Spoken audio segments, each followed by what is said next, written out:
بسم اللہ الرحمن الرحیم نحمدہ ونصلی علی رسولہ الکریم۔ تمام تعریفیں اس اللہ جل شانہ کے لیے ہیں جو تمام جہانوں کا پالنہار ہے۔ الرحمن الرحیم بڑا مہربان نہایت رحم والا ہے، اور حضور پاک صلی اللہ علیہ وسلم کے طریقوں پر کامیابی کا یقین کر کے آدمی آپ علیہ السلام کا اتباع کرے۔ اتباع سنت سے مقصود دنیا و آخرت کی کامیابی ہے۔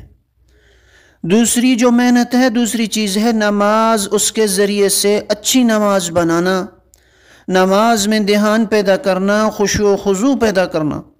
اس نماز سے بڑے بڑے مسئلے حل ہوں گے، اس لیے نماز پر محنت کرنا۔ تیسری محنت علم و ذکر کی ہے، اور علم کا شوق پیدا کرنا۔ زندگی علم کی روشنی میں اس طرح ہو کہ حلال حرام کی تمیز کے ساتھ زندگی ہو۔ حلال حرام شروع ہو جاتا ہے بالغ ہونے سے ہی، ہر لائن کی ہر چیز میں حلال کیا ہے حرام کیا ہے، بولنے میں، سننے میں، کھانے میں، پہننے میں، یہ تو فرض ہیں، تقوی نہیں ہے۔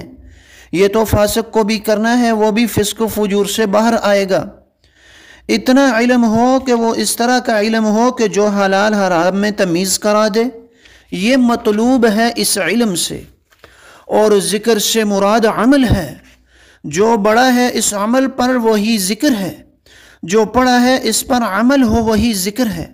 بازار میں نیچی نگاہ سے جا رہا ہے، چاہے اس کی زبان ذاکر نہیں ہے مگر اس کی آنکھیں ذاکر ہیں، اور وہ اجر کے ساتھ جا رہا ہے۔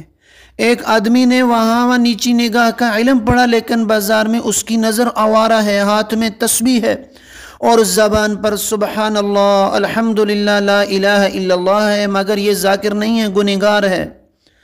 مجلس میں غیبت ہو رہی ہے اور یہ دل میں اللہ اللہ کر رہا ہے اور غیبت سن رہا ہے۔ اس وقت کا اصل ذکر یہ ہے کہ آدمی اس مجلس کو چھوڑ دے۔ اگر مجلس پر قابو کر سکتا ہے تو قابو کر لے، غیبت کو ختم کرے وہاں سے۔ اس کو قابو نہیں ہے تو مجلس چھوڑ دے وہاں سے، تاکہ یہ ذاکر ہو جائے، اطاعت میں آ جائے، ابھی یہ نافرمانی میں ہے۔ اکرام مسلم چوتھا اپنے اخلاق کو سنوارنا ہے۔ چوتھی محنت اپنے اخلاق کو سنوارنا ہے، اور با اخلاق آدمی کی علامت یہ ہے کہ وہ دوسروں کی ایذاؤں پر صبر کرے۔ کوئی آدمی توڑے تو وہ اس سے جوڑے، جو تمہارے ساتھ برا کرے اس کے ساتھ اچھا سلوک کرے، اس کی مشق ہے چوتھے نمبر پر، یہ اس سے مقصود ہے۔ پانچویں مشق ہے اخلاص کی۔ ریا کا مرض اپنے آپ لگ جاتا ہے۔ عمل کے شروع میں، درمیان میں، آخر میں اپنی نیت کو ٹٹولے، اخلاص کی مشق ہوگی اس سے۔ عمل کے بعد اگر آدمی نے ٹٹولا کہ گڑبڑ لگ رہی ہے تو فوراً کہے اے اللہ مجھے معاف کر دے، میں نے تو تیرے لیے عمل کی نیت کی تھی۔ مشکل نہیں ہے کہ اخلاص پیدا کرنا، یہ ہرن کی ناف سے نہیں نکال کر لانے کی چیز ہے۔ اخلاص بہت آسان ہے۔ عمل سے پہلے نیت کرے اللہ میں یہ عمل تیرے لیے کر رہا ہوں، اور عمل کے آخر میں سوچا۔ آدمی نے اگر نیت میں گڑبڑ ہے تو آدمی کو پتہ چل جاتا ہے، اور دوسرے کی نیت کا ہم کو پتہ نہیں چلتا، لیکن ہم وہ بہت جلدی پتہ کر لاتے ہیں، حالانکہ وہ مشکل کام ہے، لیکن اپنے اخلاص کو ہم خود چیک کر سکتے ہیں۔ چھٹی مشق جو ہے وہ دعوت و تبلیغ کی ہے۔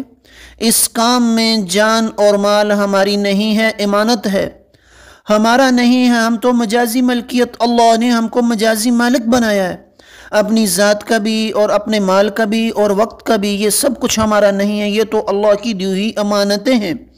مولانا یوسف صاحب رحمہ اللہ تعالی حضرت جی فرمایا کرتے تھے، جان مال کے بارے میں لوگ دھوکے میں ہیں، یہ ہمارا ہے۔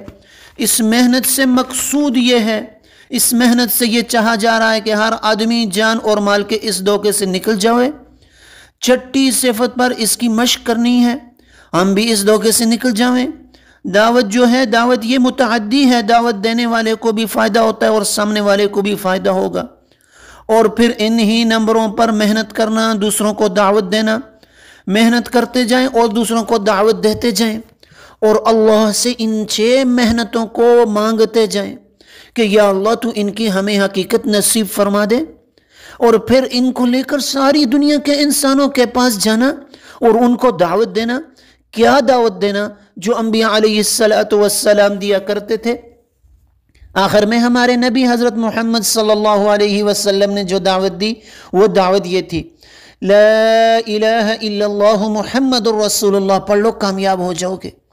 جو بھی کسی رنگ کا ہے، کسی نسل کا ہے، کہیں کا بھی رہنے والا ہے، ملک کا بادشاہ ہے یا وزیر ہے یا جھوپڑی والا ہے یا جو ہے وہ کسی بڑے تاجر ہے، ملازم ہے، کوئی بڑا افسر ہے، تو وہ یہ کلمہ پڑھے گا، اللہ پاک اس کو دنیا میں بھی چمکائیں گے اور آخرت میں بھی ہمیشہ ہمیشہ کی کامیابیوں والا ہوگا۔ دوسرا جو تشکیل ہے وہ دنیا کے مسلمانوں سے ہے کہ دنیا کے سارے مسلمان دین کی محنت میں لگ جائیں اور دین کو اپنا اوڑھنا بچھونا بنا لیں اور دین کو اپنا مقصد بنا کر اس عالی شان محنت میں جڑ جائیں۔ اللہ پاک دنیا میں بھی ان کو چمکائیں گے اور آخرت میں بھی چمکائیں گے۔